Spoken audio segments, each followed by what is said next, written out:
আসসালামু আলাইকুম রহমতুল্লাহ।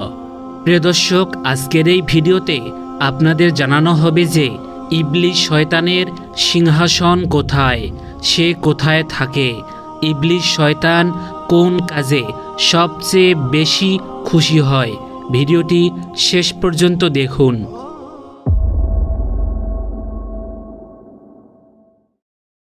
মানুষের কারণে যখন ইবলিস অভিশপ্ত করে জাহান্নামী ঘোষণা করা হয়েছিল, তখন সেও শপথ করেছিল, আমি একা কিন্তু জাহান্নামে যাব না, মানুষকেও আমার সঙ্গী বানাবো।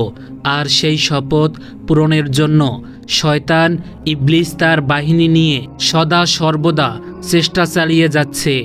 শয়তানের ডাকে সাড়া দিয়ে বিভিন্ন রকমের পাপ কাজে মানুষকে লিপ্ত করায়, যেমন জিনার মাধ্যমে পাপ করায়, শিরিক করিয়ে পাপ করায়, চুরি করিয়ে পাপ করায়, গীবত করিয়ে পাপ করায়, হত্যার মাধ্যমে পাপ করায়, হিংসা, ক্রোধ, লোভ, লালসার মাধ্যমে পাপ করায়, সুদ ঘুষের মাধ্যমে পাপ করায়, নেশাদ্রব্য সেবনের মাধ্যমে পাপ করায়, নামাজ ছাড়ার মাধ্যমে পাপ করিয়ে থাকে ইত্যাদি। কিন্তু আপনি জানেন কি, শয়তান মানুষের যে বিভিন্ন পাপ কাজের দিকে আহ্বান করিয়ে তার মধ্যে মানুষকে দিয়ে কোন কাজটি করিয়ে ইবলিস শয়তান বেশি খুশি হয়? সে কাজটি হলো স্বামী স্ত্রীর মধ্যে বিচ্ছেদ ঘটানো।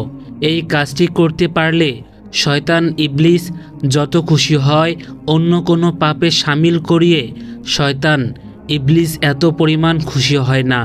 সহিহ মুসলিম হাদিস শরীফে একটি হাদিস রয়েছে। হজরত জাবের রাদিয়াল্লাহু তাআলা আনহু বর্ণনা করেন, নবী সাল্লাল্লাহু আলাইহি ওয়াসাল্লাম বলেছেন, ইবলিস শয়তান প্রতিদিন সিংহাসন পানির উপর স্থাপন করে এবং সেখানে থেকে তার সেনাবাহিনীকে এই নির্দেশ দিয়ে বের করে যে তোমরা গিয়ে মানুষকে বিভ্রান্ত করো, পাপ কাজে আহ্বান করাও, গুনাহ করতে উৎসাহিত করাও।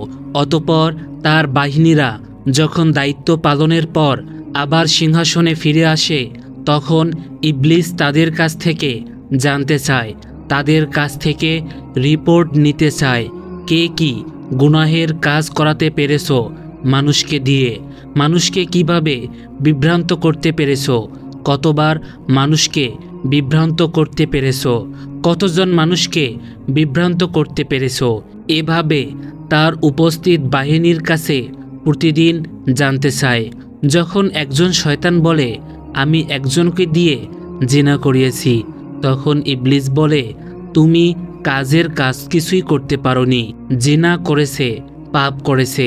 পরবর্তীতে সে ক্ষমা চাইবে, আল্লাহর দরবারে কান্নাকাটি করবে, তখন তো আল্লাহ তাআলা তাকে ক্ষমা করে দেবেন। তুমি কাজের কাজ কিছুই করতে পারোনি। আরেক শয়তান যখন এসে বলে, আমি একজনকে দিয়ে হত্যা করিয়েছি, তখন ইবলিস বলে, তুমিও উল্লেখযোগ্য কিছুই করতে পারোনি, কারণ তওবা করলে তো হয়তো পাপ মাফ হয়ে যাবে এবং হত্যাকারী তার পরিবারের কাছে গিয়ে ক্ষমা চাইলে তারা যদি তাকে ক্ষমা করে দেয়, তাহলে তো তার পাপ মাফ হয়ে যাবে। তুমিও উল্লেখযোগ্য কিচ্ছুই করতে পারোনি।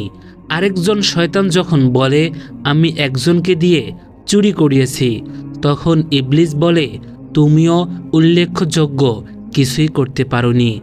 আরেকজন এসে বলে, আমি একজনকে দিয়ে পিতামাতার নাফরমানি করিয়েছি, যদিও পিতামাতার নাফরমানি করা কবিরা গুনাহ।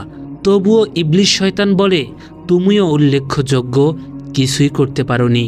কারণ ছেলেমেয়ের প্রতি পিতামাতার একটু দুর্বলতা থাকে। পরবর্তীতে যখন পিতামাতা আবার সেই ছেলেমেয়ের জন্য ভালো দোয়া করে, আল্লাহ তাআলা তাকে ক্ষমা করে দিবেন। এজন্য তুমিও কিছু করতে পারোনি। অতঃপর অন্য একজন এসে জানায়, আমি অমুককে ততক্ষণ পর্যন্ত ছাড়িনি যতক্ষণ না তার ও তার স্ত্রীর মাঝে বিচ্ছেদ ঘটিয়েছি। তখন ইবলিস তাকে কাছে টেনে নিয়ে বলে, হ্যাঁ তুমি বেশি কিছু করেছো, হ্যাঁ তুমি কাজের মতো কাজ করতে পেরেছো, তুমি খুব কার্যকারী একটা কাজ করে এসেছো, তোমাকে পুরস্কৃত করা উচিত। মুসলিম।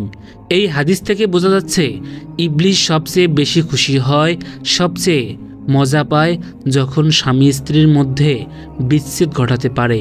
সংসারকে ভেঙে দিয়ে একটা পরিবারকে তছনছ করে দিয়ে ইবলিস শয়তান যত মজা পায়, যত খুশি হয়, আর অন্য কোনো পাপ সংগঠিত হলে, পাপ করা হলে এত খুশি হয় না। এর কারণ কি? এর কারণ হলো যখন কোনো ব্যক্তি জিনা করে, নামাজ ছাড়ে, চুরি করে, সুদ খায়, গীবত করে, তখন সে ব্যক্তি ব্যক্তিগতভাবে পাপ করে, ব্যক্তিগতভাবে ক্ষতিগ্রস্ত হয়ে থাকে। আর যখন কোনো দম্পতির মধ্যে বিচ্ছেদ ঘটে তখন কয়েকটা জীবন নষ্ট হয়ে যায়, পরিবারের সম্মান নষ্ট হয়, বাচ্চা থাকলে তাদের জীবনও দুর্বিষহ হয়ে পড়ে। এমনকি বিচ্ছেদকৃত স্বামী স্ত্রী বিভিন্ন পাপ কাজে, বিশেষ করে একাধিক ব্যক্তির সাথে, তখন জিনা ব্যভিচারের মতো নোংরা পাপে জড়িয়ে পড়ার সম্ভাবনা থাকে। এজন্য আমাদের প্রত্যেক দম্পতিকে সজাগ থাকতে হবে ইবলিসের এই আশা যেন আপনার দ্বারা পূরণ না হয়, এবং ইবলিসের ধোকায় পড়ে যেন তালাক বিচ্ছেদ কবলে আপনাকে পড়তে না হয়। এজন্য আমাদের সবাইকে সচেতন থাকতে হবে। স্ত্রী স্বামীর মধ্যে যে কেউ ঝগড়া শুরু করলে, যেই আগে ঝগড়া শুরু করুক না কেন, তাদের মধ্যে যে কোনো একজন অন্যায় না হলেও চুপ থাকবেন। তারপর যখন আপনার সঙ্গীর রাগ, অভিমান, মেজাজ শান্ত হবে, তখন সে নিজেই নিজের ভুল বুঝতে পারবে। মূলত আমরা কেউই 100% পারফেক্ট নই। কিছু ভালো ও কিছু মন্দ দিক নিয়েই আমাদের জীবন চলা। তাই ভালো দিকগুলো দেখে খারাপগুলো সর্বদা এড়িয়ে চলা। মনে রাখতে হবে স্ত্রীর সাথে নমনীয় ব্যবহার কাপুরুষতা নয়, বরং তা শ্রেষ্ঠত্বের পরিচয়। আয়েশা রাদিয়াল্লাহু তাআলা আনহা থেকে বর্ণিত, নবীজি বলেন, তোমাদের মাঝে সর্বোত্তম যে তার স্ত্রীর কাছে সর্বোত্তম, এবং আমি আমার স্ত্রীদের কাছে সর্বোত্তম। স্বামী স্ত্রী একে অপরের বিচ্ছেদ সর্বক্ষেত্রে একে অপরের সহযোগী। মহান আল্লাহ তাআলা বলেন, তারা তোমাদের পরিচ্ছদ পোশাক স্বরূপ এবং তোমরাও তাদের পোশাক স্বরূপ। আল কোরআন। অন্য আয়াতে আল্লাহ বলেন, যদিও শয়তানের কুমন্ত্রণা তোমাকে প্রচলিত করে, তাহলে আল্লাহর কাছে আশ্রয় প্রার্থনা করো, তিনি সর্বশ্রোতা, সর্বজ্ঞ।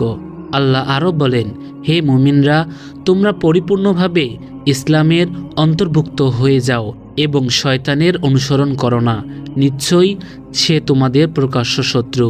নবীজি বলেন, তোমাদের মধ্যে এমন কেউ নেই যার সাথে তার সহচর জিন, শয়তান এবং সহচর ফেরেশতা নিযুক্ত করে দেওয়া হয়নি।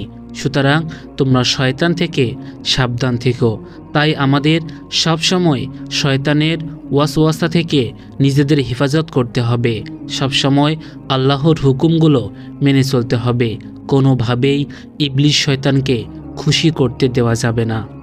জাবির রাদিয়াল্লাহু তাআলা আনহু হতে বর্ণিত, তিনি বলেন, নবী সাল্লাল্লাহু আলাইহি ওয়াসাল্লাম বলেছেন, ইবলিস শয়তান সমুদ্রের পানির উপর তার সিংহাসন স্থাপন করেন, অতঃপর মানুষের মধ্যে ফিতনা সৃষ্টি করার জন্য সেখান থেকে তার বাহিনী চারিদিকে প্রেরণ করে। এদের মধ্যে সে শয়তানই তার নিকট সর্বাধিক সম্মানিত, যে শয়তান মানুষকে সবচেয়ে বেশি ফিতনায় লিপিবদ্ধ করতে পারে।